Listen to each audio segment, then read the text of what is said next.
Hello everyone and welcome to Rewind, the retro video game show coming to you live every Friday at 3 p.m. Eastern, right here on the AWS for Games channels on YouTube and Twitch. My name is Chris Melissinos and I'm the principal evangelist for the video games industry here at AWS. And on today's episode, we're going to keep the mini console ride going with a look at the C64 Mini. This system was the very first mini console from Retro Games Limited and released way back in 2017 in the UK and then in the US in 2018. And it really helped to invigorate the mini computer craze. Now today you can pick up the C64 Mini on Amazon for $45, which is an awesome steal. The C64 Mini is running an ARM A20, which is a dual-core CPU, running at around 1 gigahertz.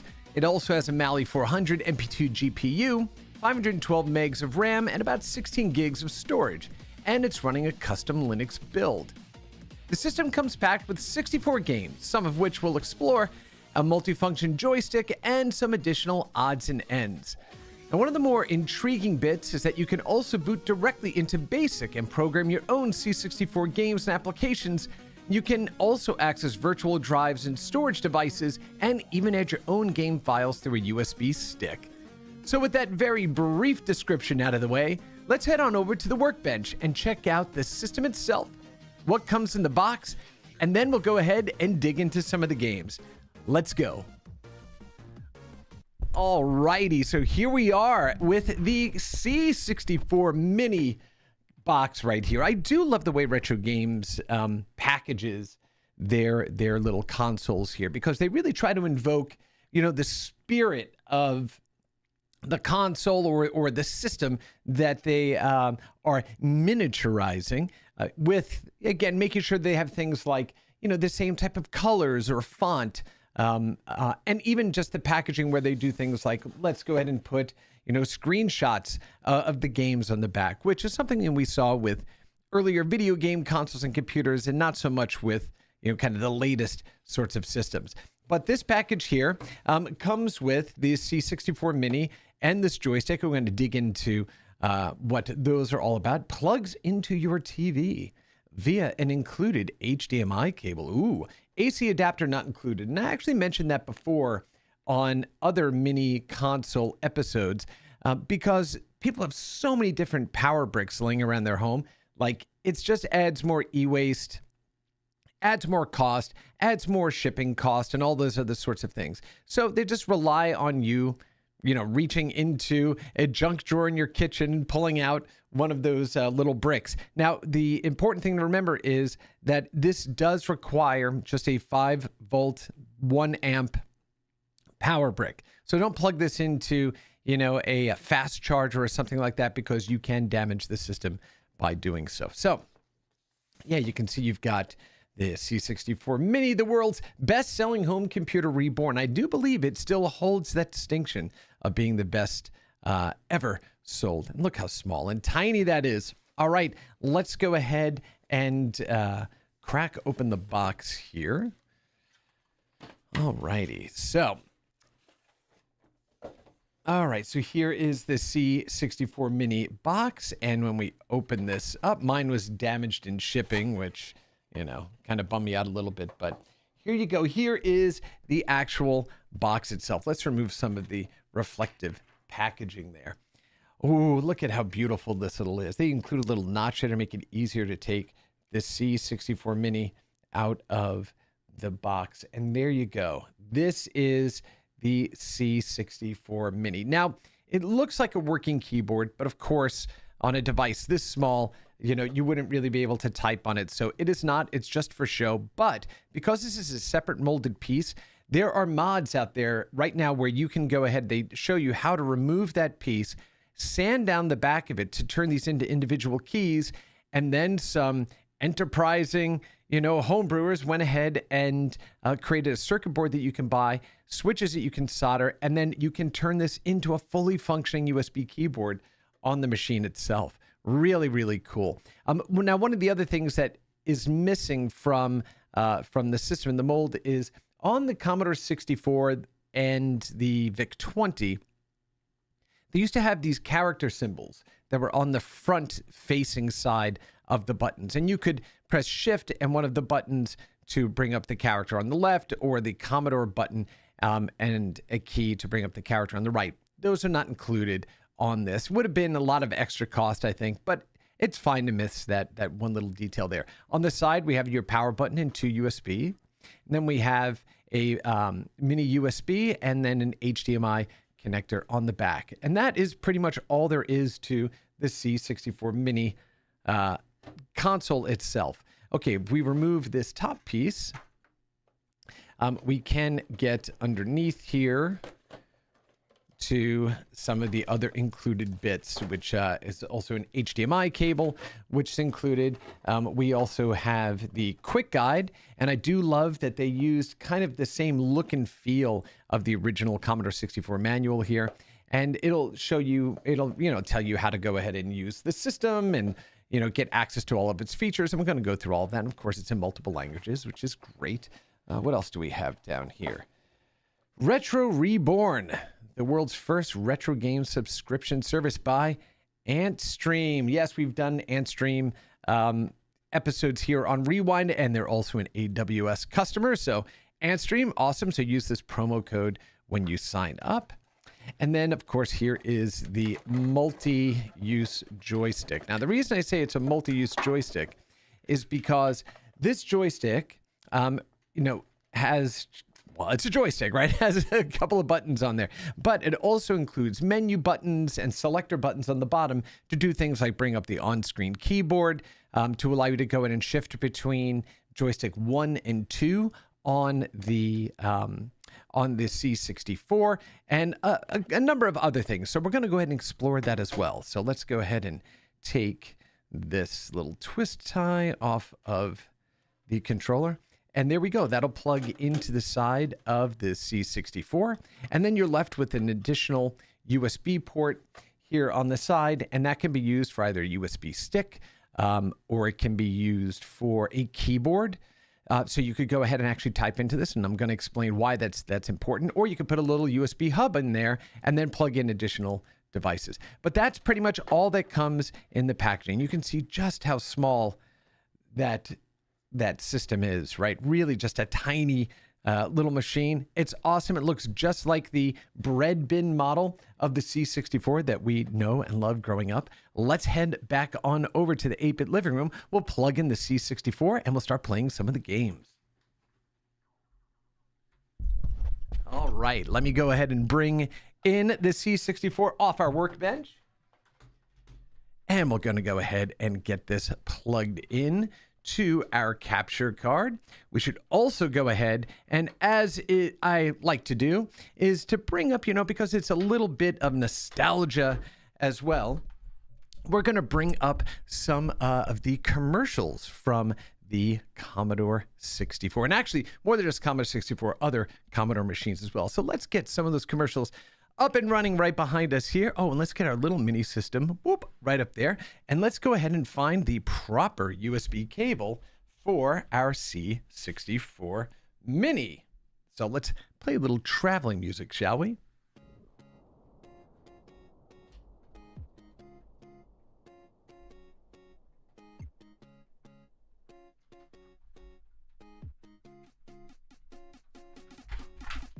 Now, the reason we don't have that cable really available to us or at the ready was because the other systems all used USB-C. I forgot that it actually used micro USB. So we're going to go ahead and plug in the micro USB right now.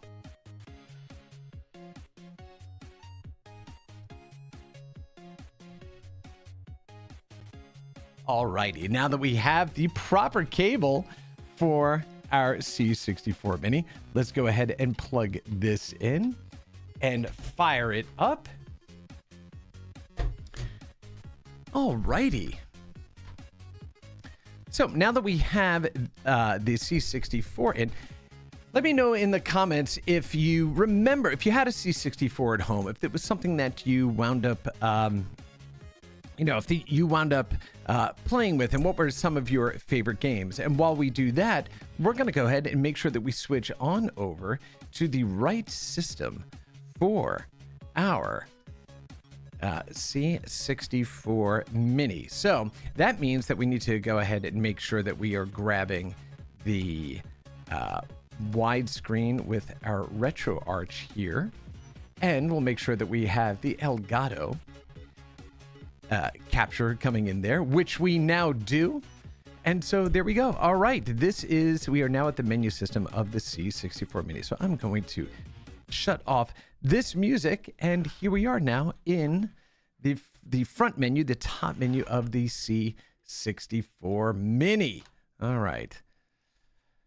Okay, so as I mentioned, this the multi-function joystick will allow me to do things like press the button that it's showing there at the bottom to turn the music off and on from the for the front end there. And the music is fine. It can be a little bit annoying if it's just looping and playing in the background after a while, but it's still pretty cool. All right, so here are some of the games that it comes with. And actually, let's explore a little bit of the system first. So you have your carousel here that allows you to go ahead and move left to right to look at all of the different games, and we'll go ahead and bring up a description as well as a screenshot. I don't know if it actually does video of them or if it just cycles multiple screenshots. I think it's just multiple screenshots. But yeah, there you go. So you can see when it was developed, who developed it, all of those sorts of things, right? Okay. So now, let's see. What was this? This one was the C64 Hall of Fame. Let me see. What is that there? If I select the C64 Hall of Fame, is this? Yeah, that's what I thought. It's just going to be a credit list here of the different people that either backed or had something to do with the development of the system. Kind of cool they added that, though. Yeah, and so we can go ahead and back out of that as well. We'll exit that game, and get back out here to the main menu. Okay, so yeah, you can move left or right to navigate the carousel, and then you have some different display options. Pixel Perfect, European 4:3, North American 4:3, Pixel Perfect CRT, so that'll add some scan lines, which I like to try it at least when I'm using these mini systems, because it makes it feel a bit more like the original, display that you were using, even though, it's an LCD. Sometimes emulators will do a really good job with scan lines. Other times, absolutely horrible. So we'll give this a shot and see how that works. All right, let's back out of there. Then we also have languages, of course. So you have a variety to choose from here. And you also have the ability to go in and kind of tweak the system. So the computer model here, is it PAL or NTSC? It's NTSC. And that will affect things like the speed at which games run. It can have an effect on refresh and things of that nature. Even though we really don't have those problems with HDMI-based displays anymore, but it lets you go ahead and select between the two of them. More often than not, it will go ahead and just change the speed at which the audio is playing or movement is happening on screen. Boot mode, you can boot into carousel or into classic mode, and classic mode will bring up the Commodore 64 basic interpreter screen, so you can start typing in games, applications, or actually load games and applications off of virtual drives using a keyboard that you could plug into one of the USB ports on the side, which is really cool. Your USB keyboard, of course, is US, and we're going to look at that as well. There are your legal notices. Here's your system information. I've updated to the latest build of the C64. And if I switch to classic mode, it will now take me into the Commodore 64 Basic. And this is what you would have seen if you had an original Commodore 64, right? Growing up with it. I don't have a keyboard plugged into it, so I'm not going to be able to type anything on here, but this is where you go ahead and get started.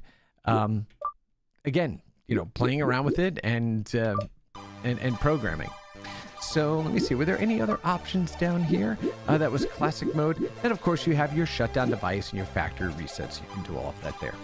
Okay, let's go ahead and back out and let's go and explore some of the games that came with the C64 Mini. And then what we're going to do is add some games using this tiny little USB drive that I have. Actually, let's see what happens if I plug it in. When I plug it into the side of the C64 Mini, you can see that we now have a USB key that showed up at the bottom, one of the icons there. And if I click into that, it will let me go in and start messing about with the games that I have on the USB drive, right? Really, really cool. But let's go and explore some of the games that came with the system first. Alrighty. Yeah, you know, we are going to... Let's try Tower. So, no, wait. Is that the one? Let's see. Let's see. That one's Tower. Ball Blaze. You know what? Yeah, let's Thing on a Spring. Let me see. Start at the bottom and climb to the top to demolish each tower. Yeah, okay, this is the one that I want to take a look at. This one is really cool, and we've seen this type of game on similar, on other systems before. But I really like this one, and it's not as easy as it looks. I always say that because, you know, I'm giving a little caveat before I completely crap out in terms of playing, right? So, all right, let's go ahead and give it a shot. All right, game on player one.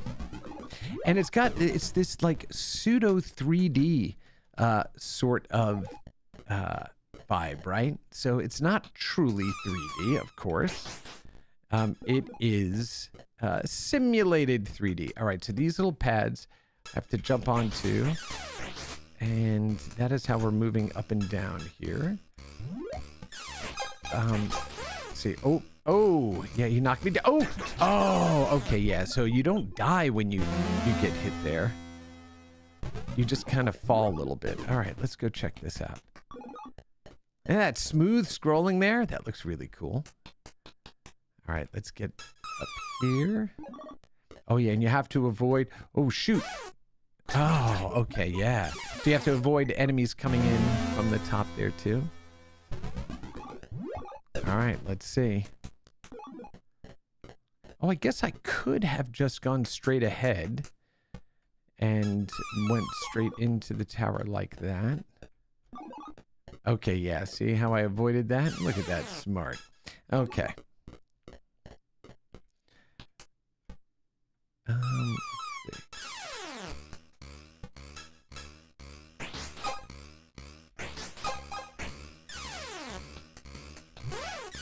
Shoot.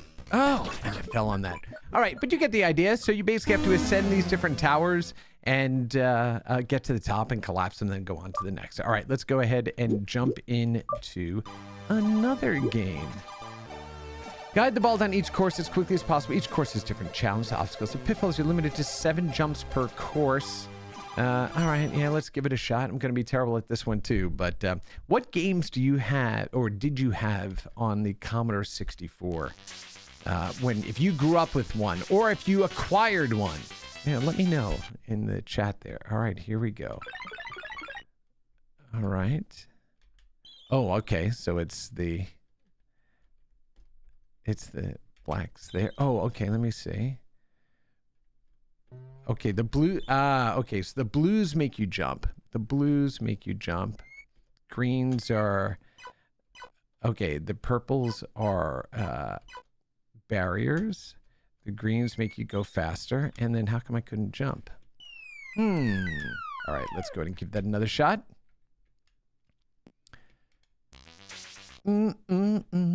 All right, here we go. All right. Shoot. I should have moved over faster. What makes this, I think, a bit more difficult too, wow, man, that is tough, is the fact that, so wait, would it let me jump like that? No, it's not letting me jump with the button. Maybe, do I need... Not sure. All right, well, there you go. Not a game that I grew up playing, but I thought it was pretty cool that they included that there. Let's look. Okay, Iridium. I love shoot-'em-up, side-scrolling shoot-'em-ups are my favorite genre of game across the board, and so it's really cool that we have some to go ahead and take a look at here. By Andrew Braybook. Okay, game on. Okay, and actually, let me hold this up here. And it's moving a lot faster than I remember it moving. Now, there was a turbo button at the bottom of the screen there. Let's see what happens when we go ahead and change that. Maybe, I wonder if it's allowing me to overclock the game to make it run faster than we were used to having it run on the original C64. But we're going to go ahead and give that a shot and check it out. But yeah, you've got smooth scrolling. Obviously, you know, we didn't have the same depth of graphics or as detailed graphics or manipulate as many sprites simultaneously on the C64 as we did on other machines, even just a little bit later, right, than the C64. But this one is a really capable side scroller. Shoot 'em up. And of course, I just hit freaking whatchamacallit, obstacle there, so that was not a lot of fun. All right, let me go ahead and check on the screen or the stream here, make sure that all of that's coming through, which it is, that's fine. Okay, all right, we have all of it there. Okay, so now, yeah, let's back up and check that out. So if we exit the game here. Okay, yeah, for some games it had kind of a speed up thing, and I think maybe it was on the games that were loading off of a USB drive, not the ones that were included here, but that's okay. All right, let's go take a look at some of the other games that it came with. Arc of Episode, let's see, Super Cycle. Sit on 750 cc's of screaming motorcycle. I don't know if it's screaming or not, but we'll check it out and see. All right, here we go. Epic's Super Cycle. Let's see. Fight color. Okay, so now what I need to do is change. Do I need to change the joystick? Let me see. Oh, okay. Hang on. Oh, is there your save states?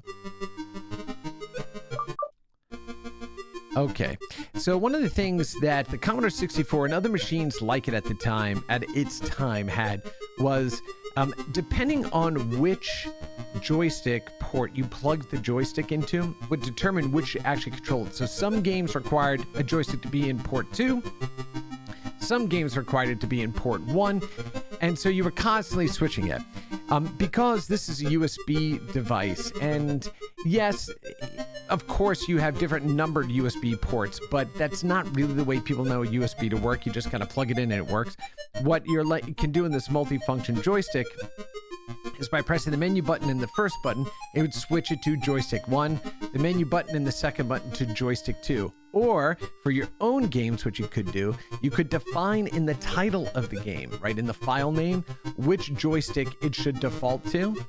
And then that way, when you loaded the game up, it would automatically do that and you didn't need to switch it. But I haven't done all of that, so I just went ahead and switch it as I need to, right? Okay, here we go. Let's check it out. And we can see the little disc in the corner that's blinking because it's loading that game.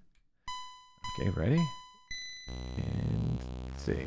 So you press up. Yes, for this, you press up to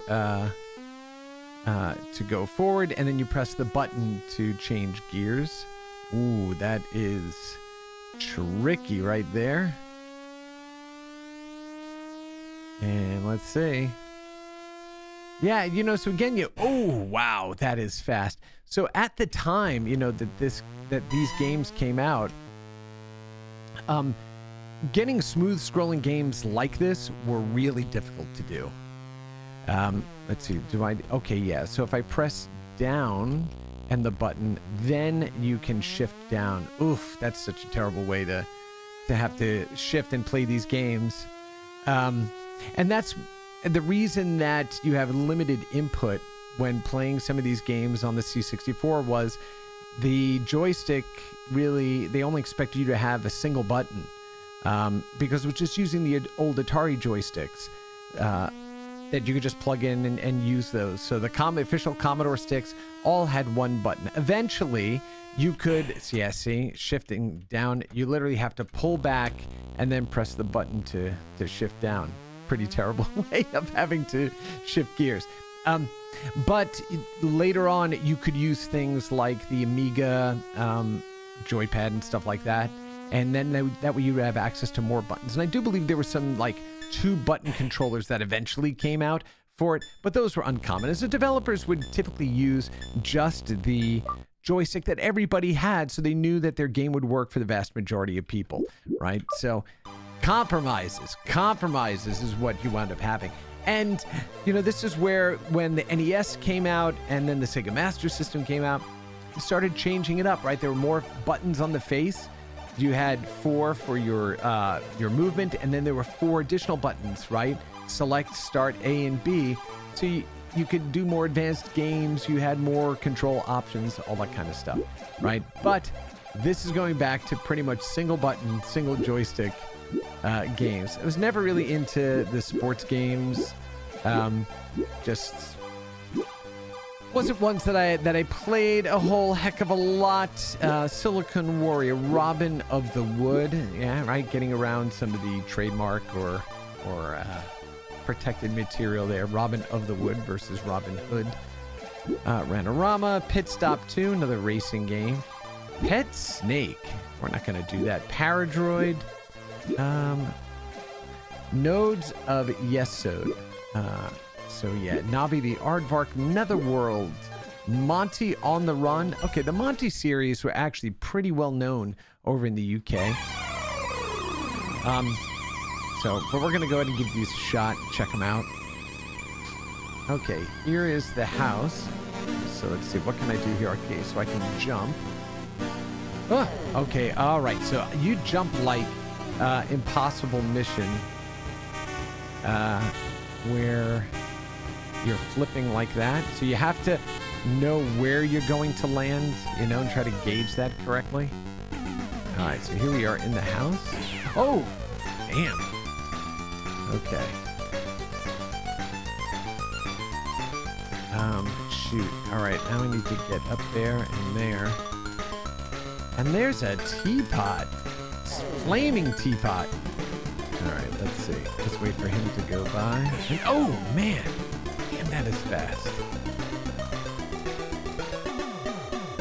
Let's see. Come on. I wonder if was anything tripping that.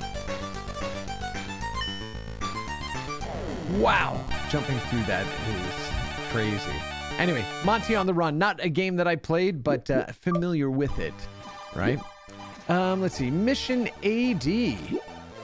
Mega Apocalypse. Jumpman 2. Oh, this game, one of my favorites. One of my favorites of all time. This is one that I can go back to anytime and play it. It is basically a puzzle platformer.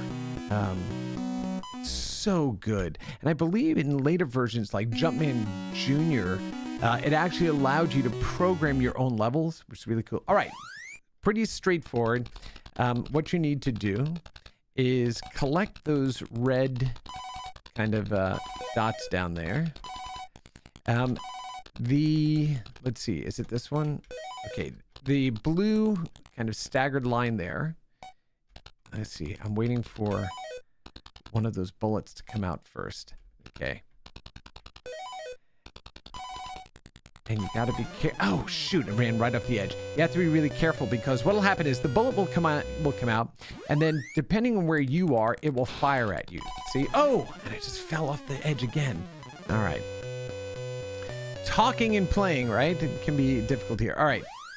Okay, where's that bullet coming from? Okay. Come on, get down. Get down. Okay, so now it's going to shoot horizontally at me. Wow, man, that is fast. All right. All right, I'm wondering if there's a little latency here, too, that I'm having to account for? Let's see. Where's that bullet coming? And you want to be kind of like on solid ground, at least when the first one comes, because you don't know which way it's going to fire. This one more than likely is going to fire up. Yeah.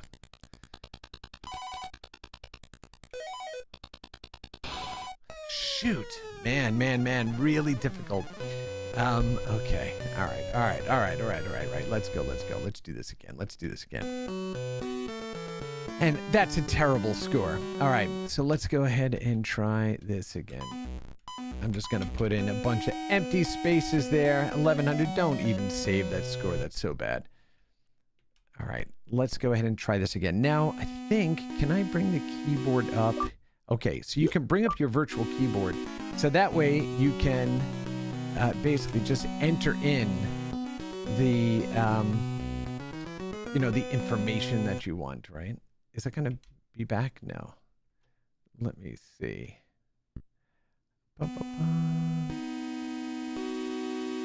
Oh, okay. Yeah, that's the enter button there, right? Okay, let me back that up. Okay. And then, yeah, we'll just leave it at 3. That's fine. All right, here we go. Again, it said nothing to it. No, there's something to it, damn it. All right, here we go.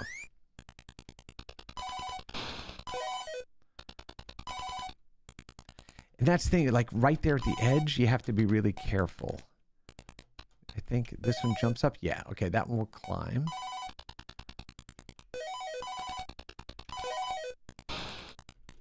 Come on. Okay. Oh, shoot, see? Just came right there at the top. And that's the tough part. Is, these games, they were brutal, man, back in the day. They were brutal. Okay. Let's see. Come on, just fire down.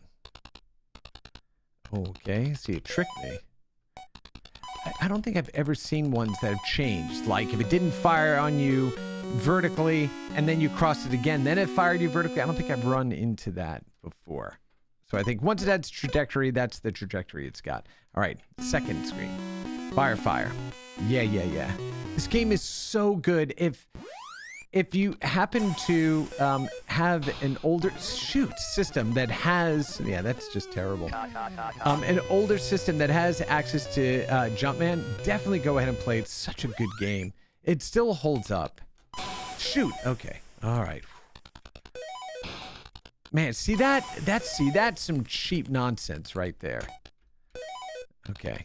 Come on. Just fire up. All right. Man, right off the edge. Damn. All right.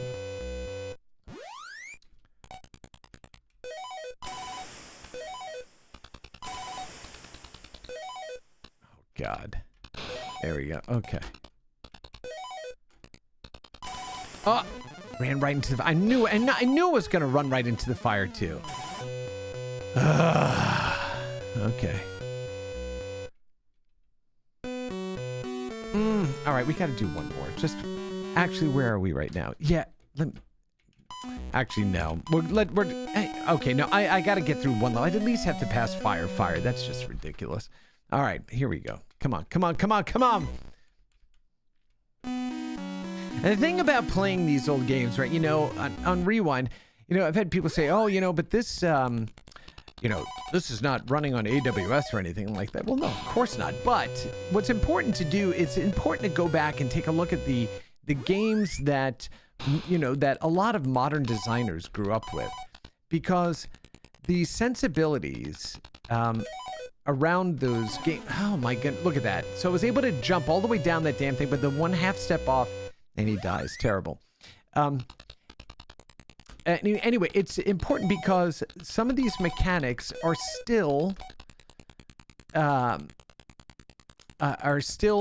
employed by designers today. Okay, this one is going to fire right down at me. So get it. Oh no, he didn't. Oh, see, tricky. Okay. Oh, couldn't jump over it. I think I had to press the joystick and jump too, which is what I didn't do. I just pressed jump. Shame on me for just pressing the jump button like we're used to. All right, There we go. And what we're going to do next is we're going to go ahead and play some of the arcade conversions. Those are kind of like my favorite games to play on these systems growing up, right? Now, of course, you know, I've mentioned this before. We didn't have a Commodore 64 in my home. Yeah, we couldn't afford that when we were kids growing up. We had a Commodore VIC-20, and we've done a VIC-20 episode before.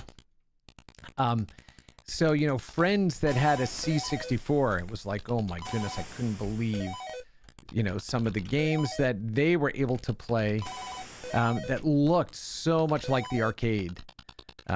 Really, really good. So, well, they were good for the time. We'll see if that, if that nostalgia still holds up. Oh, that was terrible. I think that may be the last jump, man, that I had. And it was. All right. So now what you can do, as I mentioned before, you can go ahead and save the state of the game. You have up to 4 save slots per game that's included with the system. So really cool. So you didn't have to worry about shutting off the game and then coming back and having to start back. Or you can start back where you needed to. So really, really cool. All right. Let's exit out of this game. And let's go check out some of the arcade games. Back in the day. So let's start off. You know what? Let's go straight to, all right, one of the kings, the Donkey Kong game. And I have to switch the joystick now. And let me see. I think this should. Oops. Let me back up there.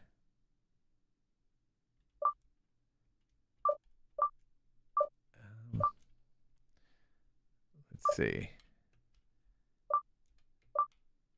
Oops. Right, back up. All right, there we go. We got all the music.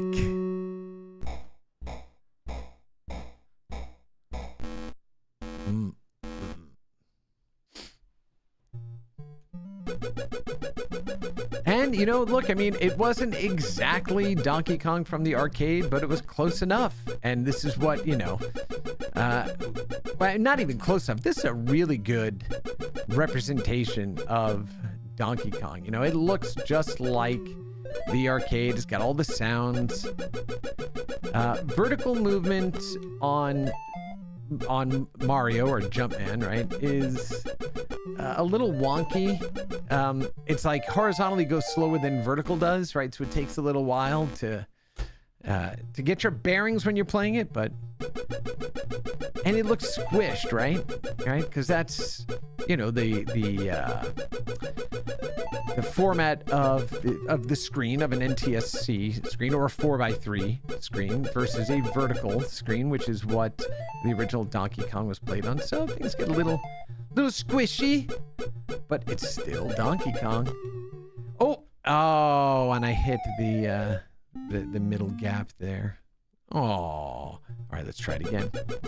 That was the one thing that always bothered me too with this level is it didn't matter. Whoa! It didn't matter that you cleared off most of the rivets. It would always reset everything for you. All right, let's see. It's gonna force him back out that side. No, it's got a little randomization too to the way the enemies appear, which is good. So at least it's not, you know, you're not just working off of patterns, right? You actually had to be skillful. But also, I mean, look at how many fireballs it threw out already on the first go through. I don't know if it had varying skill level, you know, or adjusted that as you played, right? All right, let's see. That's the other thing too that always pissed me off about Donkey Kong. Even though it was holding the hammer for invincibility, the hammer is what's invincible, not Mario at that time. So if you're off just a little bit, you wind up getting killed, even though you know, wasted that time with the hammer. Terrible. All right, at least let's drop Donkey Kong down. Can we do that? Let's see. All right, let's see if we can just get all of these. Of course, it doesn't require you to, it requires you to hit it smack in the middle, but... Oh, man, look at that. Pixel collision. No, I did it again. Damn it. Oh my God.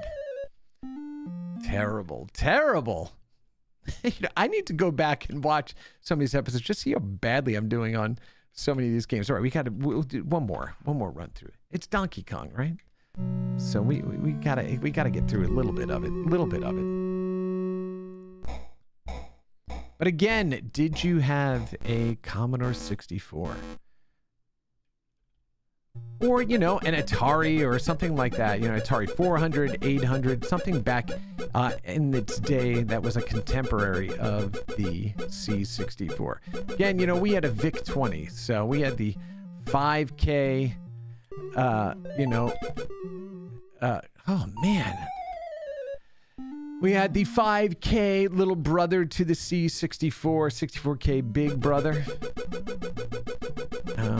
But yeah, again, imagine, you know, back in the day, you get your Commodore 64 home, and this is the version of Donkey Kong that you get to play at home. You didn't have a ColecoVision. You had your Commodore 64. I mean, you're playing Donkey Kong, straight up arcade Donkey Kong.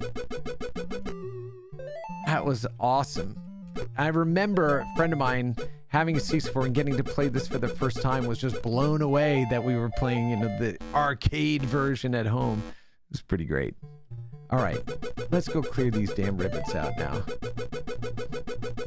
Now, a lot of times, you know, when you're developing games, right, you figure out how to go ahead and ease players into the level. A lot of those considerations, I shouldn't say that they weren't considerations by earlier game developers, but there's some evidence to that. So doing things like, oh, I'm just going to make sure that, you know, the fireball that comes out is going to come out right where you're standing, instead of saying, oh no, a player is standing there, so I'm not going to hit them right away, you know, straight out of the gate. Okay, let's see. I'm gonna get this. Oh, come on, get down. Oh, shoot. When I locked him in there, great. So now I'm screwed. Let's see. Can he do it? Let's see.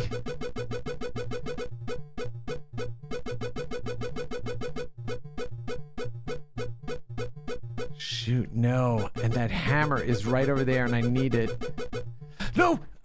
I'm not going to be able to do it. Oh my gosh. All right. We're going to back out of this because we have a lot more to go ahead and play and make our way through. All right. Let's go ahead. Let's take another look at another classic arcade game, Dig Dug, which was featured heavily in the show Stranger Things, right? In the second to last season, right? Do I need to change? Yeah, I need to change the joystick here. So you're Dig Dug and or the digger there, and you have to go through and blow up all the pukas and the figers. And what you can do is use, man, okay, that should not be blowing fire that fast. That's crazy. It doesn't have the beginning theme song either, which you miss a little bit there. Okay, and you can blast through. So in the arcade, you can actually blast through a thin layer of dirt, which I just tried to do, and it didn't let me.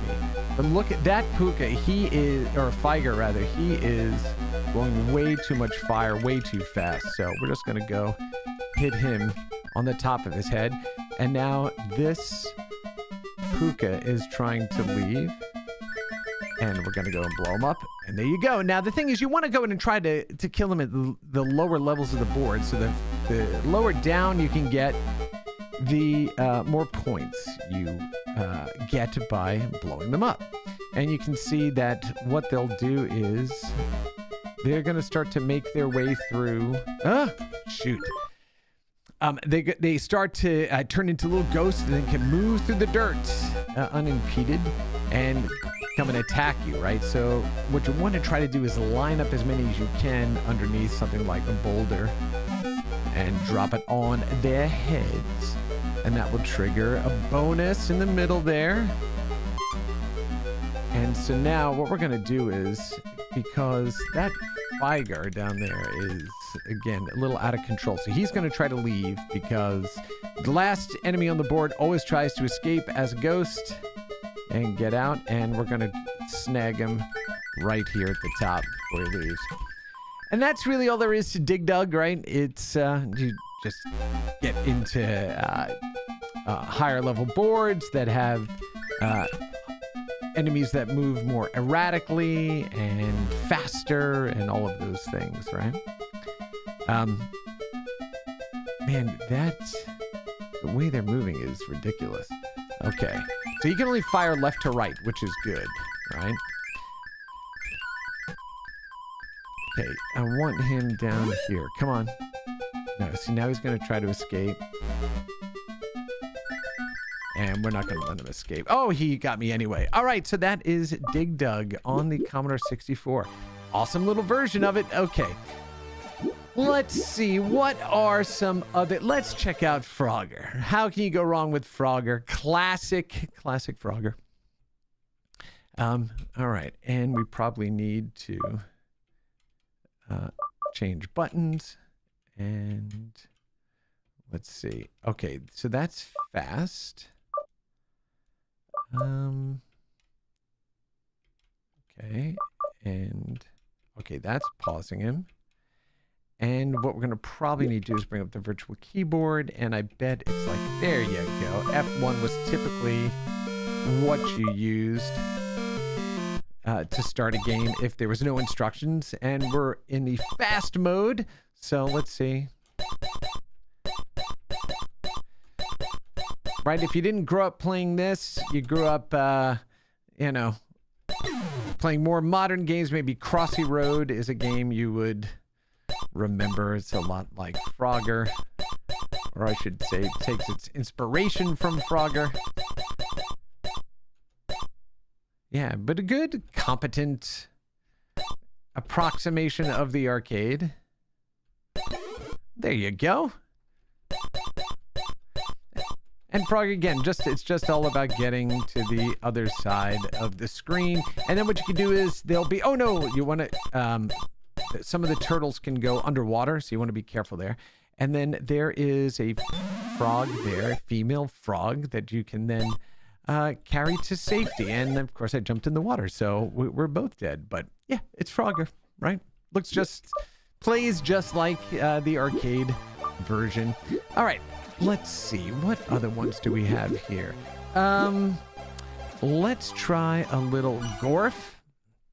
Gorf was really cool back in the day because what it was a mashup of a variety of different type of games that were popular at the time. It's like Space Invaders and Galaxian and things like that. I need to switch the joystick again, I think. There we go. All right, so the first one, of course, is going to be a bit of a Space Invaders clone. And one of the things that, you know, that was different than the original Space Invaders was when you fire a button, if you press the fire button again, you basically kind of recall the missile that you had. And then it basically starts the firing subroutine over again. Which, if you're not paying attention, like I wasn't there, can really mess you up. Yeah, I think all of these are set like to their harder difficulty to start, and again, I shouldn't make any excuses. Okay, so there was that one. So this is kind of a Galaxian, bit of a Galaxian type of man. Oh, that was cheap. Right, so let's see. Let me just concentrate here for a second. All right, there we go. And then this one is a little bit like Gradius. No, not Gradius.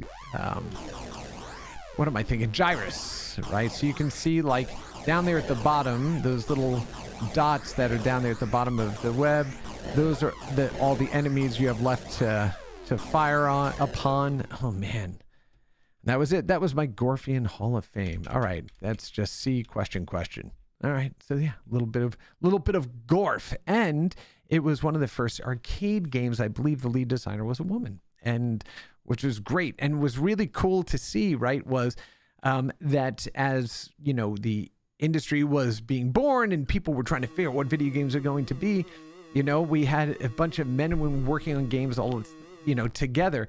And some of the most popular and innovative games like Centipede, for example, at the time, Donna Bailey, who was the principal designer on it, right? It just set itself apart from other games of the era. So I love that, right? I love pointing that out. One of the other cool things that Gorf did as well is on the cabinet itself, it had a light bulb or light bulbs under these different kind of ratings depending on what rating you've attained, and it would just light up on the actual side of the cabinet itself, which was really cool, right? It's very different feeling than a lot of other arcade games at the time. But these aren't in the arcade.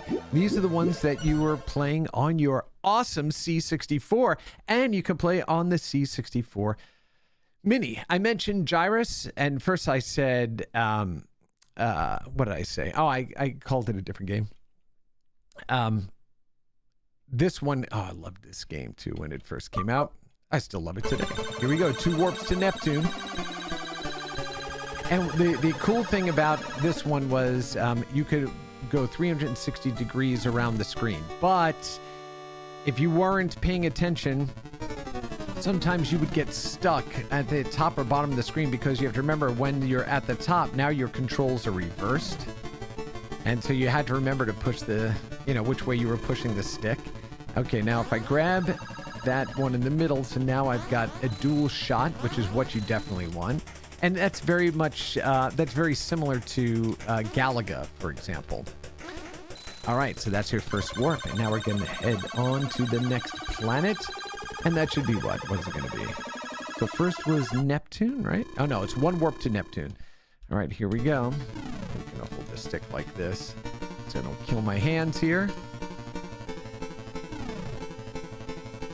And, this game, at the time it came out for the C64, it hadn't been, that much time that it was in the arcade before it came to the home. So the fact that it was replicating this was pretty impressive.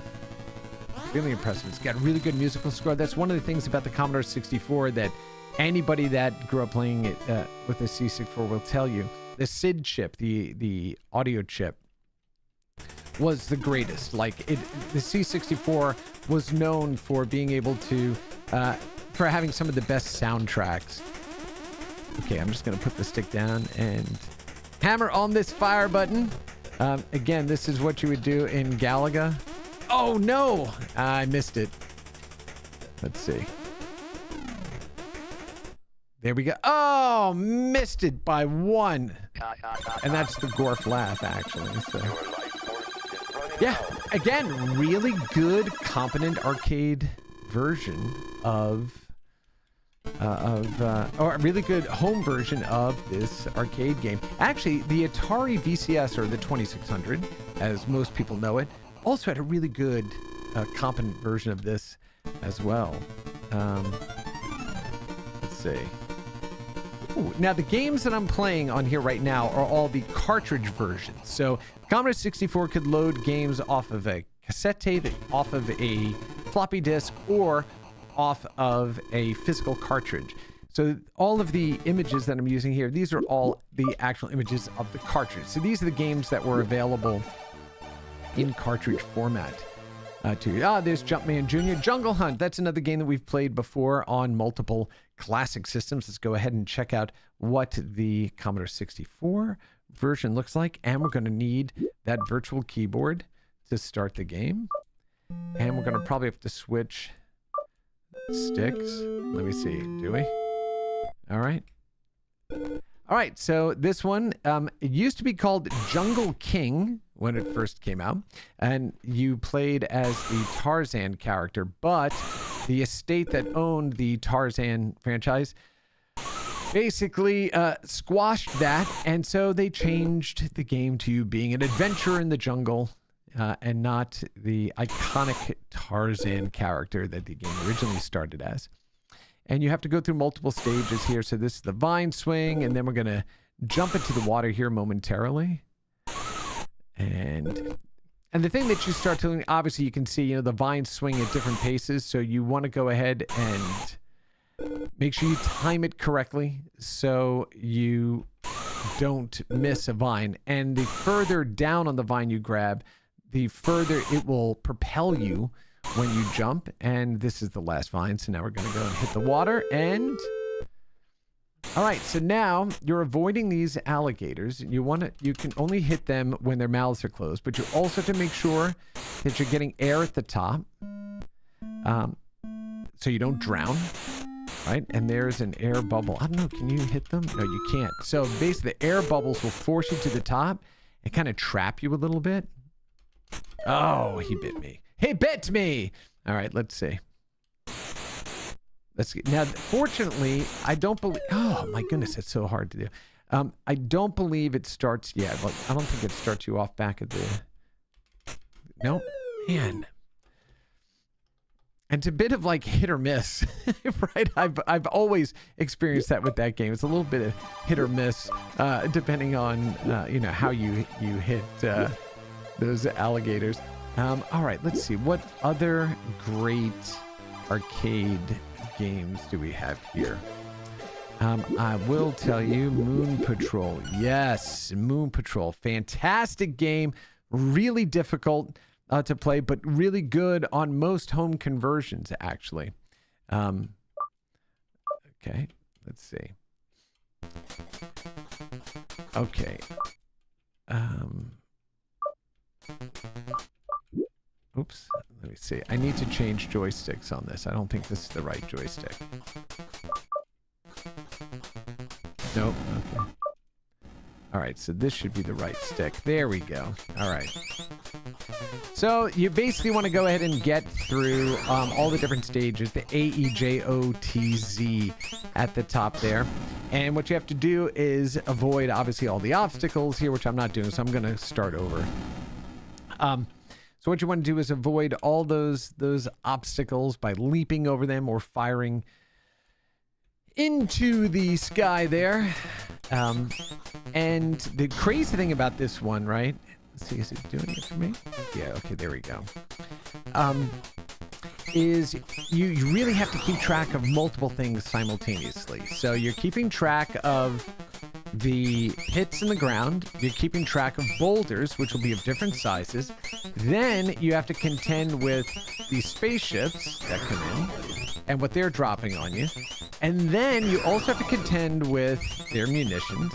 And you have to contend with these other missiles that will be dropped right there that will create craters in the ground that can really mess you up because there may be a boulder in front that you can't avoid. So now you are avoiding craters and you are avoiding boulders and firing all at the same time. It is completely chaotic. What you'll also notice too, which is really cool and not very common at the time that this was released, was you'll notice that it is actually doing parallax scrolling. So you have 3 different planes of images that are moving at different speeds to give the illusion of depth, right? Which was a difficult thing to do on systems back then. Moon Patrol, really good version of Moon Patrol. All right, let's see. Time for a couple more. I know we're approaching 4 o'clock. We're almost there, but let's do a couple more. Miss Pac-Man, another famous game. Here we go. Miss Pac-Man. You have all the music right there. And you have those really expressive eyes on the ghost, so you can see what direction they are going to be moving in.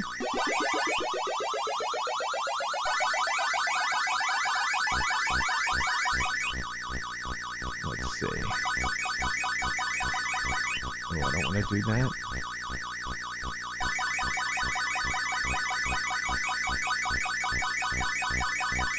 Let's just back in the corner here. Oh my gosh.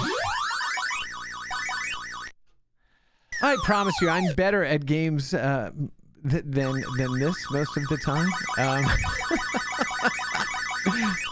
But when you are talking and you're also managing the streams and everything else, right? It takes a little bit of concentration away from your game playing.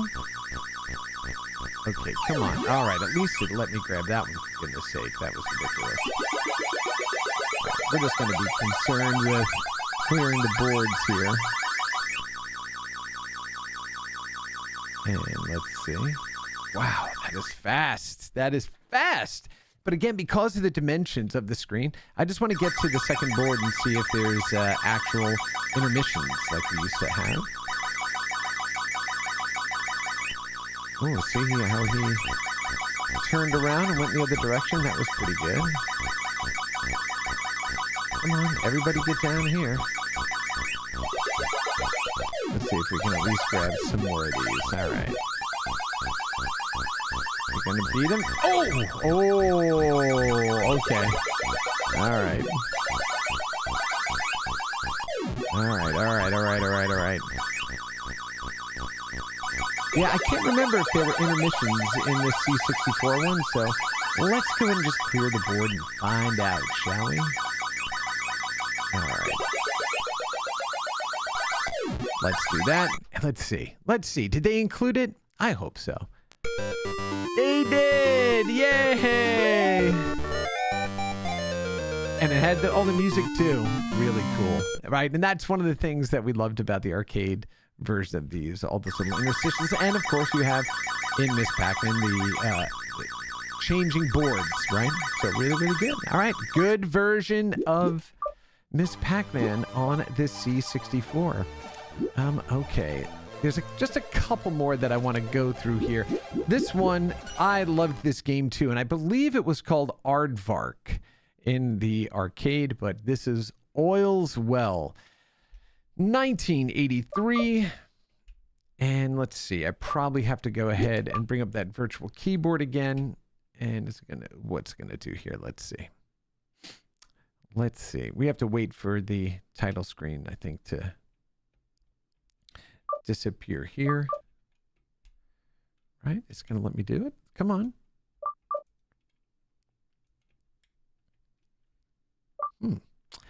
It is not letting me start this game.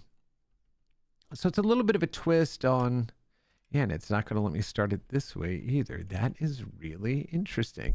What are these buttons here? Research of control, run, stop. I wonder if it's run, stop. No? Is it this one? Nope, it's not. Huh. Okay, well, we're not going to play Oil's Well, but it's a good game. That's the best I can tell you. All right, let's get out of that one. Let's go ahead and see a couple of more here. Let's check out Pac-Man versus Miss Pac-Man. Let's see what the difference was there. 1983. Ooh, that theme song, not very good. Look at how fast his mouth moves. Look at the eyes, right, on this version of Pac-Man, and not even the right colors. Yeah. So Miss Pac-Man, while Miss Pac-Man was the better version of the maze chase game back in the day, Miss Pac-Man on the C64 is also the better of the versions too. Yeah. I mean, this one's fine, serviceable. Especially back in that era, but if you had your choice between this or Miss Pac-Man, Miss Pac-Man all the way. All the way, every day. All right, let's see. What else do we have here? Let's see, we have pole position, of course, Popeye. Let's check out Popeye. We played that on another episode of Rewind before. And all right. Check this out.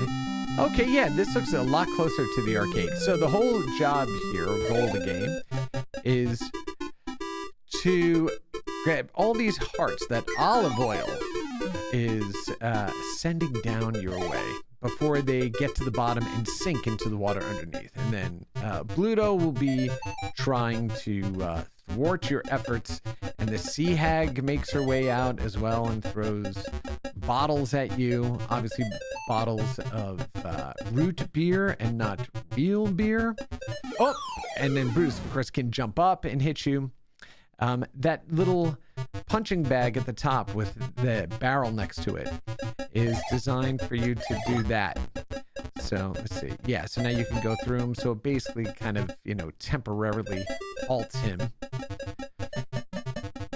But yeah, and then he can actually reach down and kind of swat at you from the level above.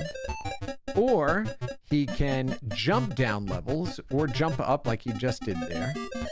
Now, the reason it's blinking is because it's sinking into the water. So you want to punch those bottles that the sea hag was throwing. And you kind of look at him to see if he's going to... let's see. Come on. Ah, shoot. I think I can go down that middle ladder, but not up it. And so what you do is you have to fill in... No. You have to fill in the house with the hearts on it. There we go. Shoot. Yeah, see how he reached down? So you're watching left to right. You're watching top to bottom, right? You're just constantly in peril. You can only go through on the top level here, where it says through. On the bottom ones, they're basically walled off there by those barrels that are out there. Oh, come on. Yeah, can't get out of that sandwich. Anyway, Popeye, good game. One of Shigeru Miyamoto's favorite games as well. Okay, Robotron 2084, my favorite arcade game of all time. But I don't have two joysticks plugged in, so we're not going to even go and attempt that and just make myself angry about that. Radar Rat Race. Radar Rat Race is a clone of a game called Rally X, another one of my favorite arcade games from this era. But the audio that it uses is just terrible. So let's see. Okay. And I apologize in advance. So this is just going to keep repeating 3 blind mice over and over again. In Rally X, which is kind of a maze, well, not kind of, it is a maze game. You have to basically make your way through and pick up flags. But in Radar Rat Race, you are picking up cheese. Because why? Because you're a rat. This one is a lot jerkier. You can see the scrolling on this really isn't very clean. And there's a reason for that.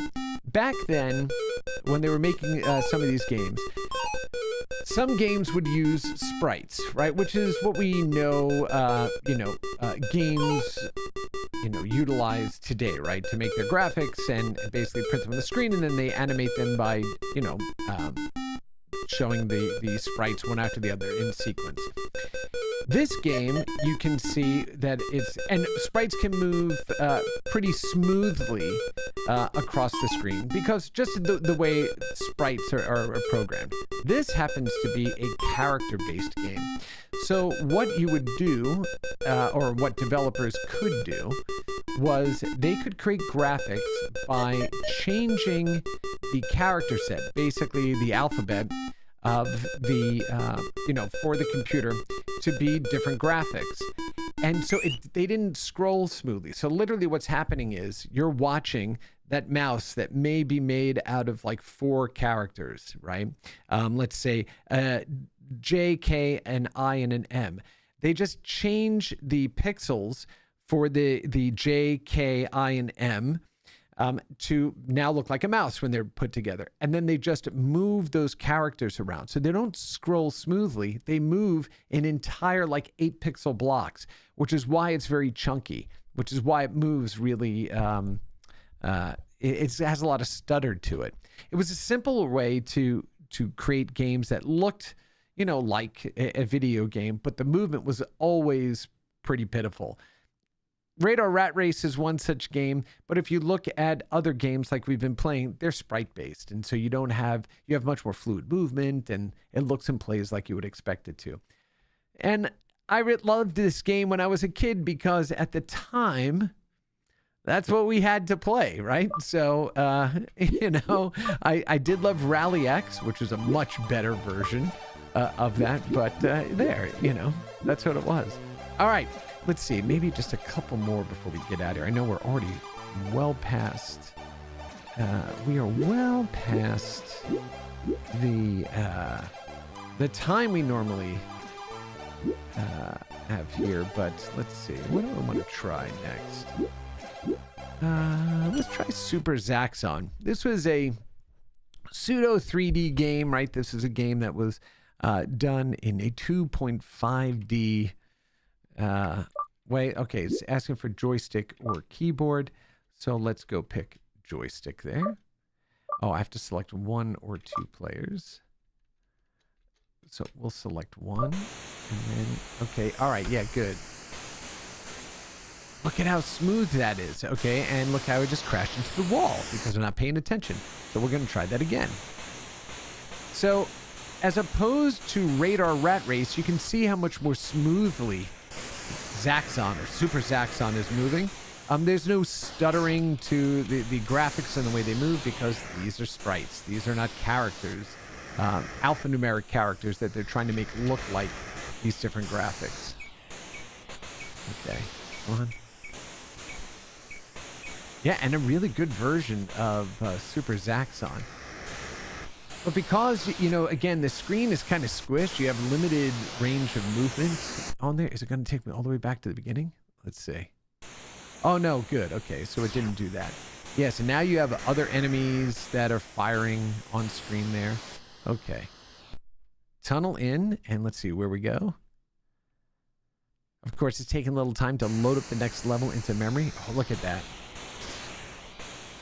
Now, the one thing about this, it's like, oh, you have this shadow on the ground so you can see where you are in relation to the other ships. But the problem, that height meter is supposed to try to help you, and you can only go halfway up because you are in a tunnel. But the shadow never got bigger or smaller, so you really didn't know where the heck you were in relation to the other ships on any given plane. It looks like these ships are really just down here on the bottom plane, and so you can just elevate yourself a little bit to get over them if you needed to, like I just did there. But if I want to hit anything, I got to get back down to the bottom. Let's see. Can we make it out of the tunnel? Let's see. Can we do that? Maybe. Okay, so it's released a bomb. Nope, we're not going to make it out of the tunnel. All right, so that was Zaxxon. Maybe one more before we get out of here.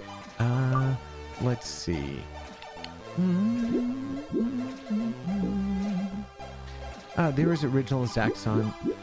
Let's, Wizard of War. Let's give Wizard of War a shot. Another action game, takes place in a maze.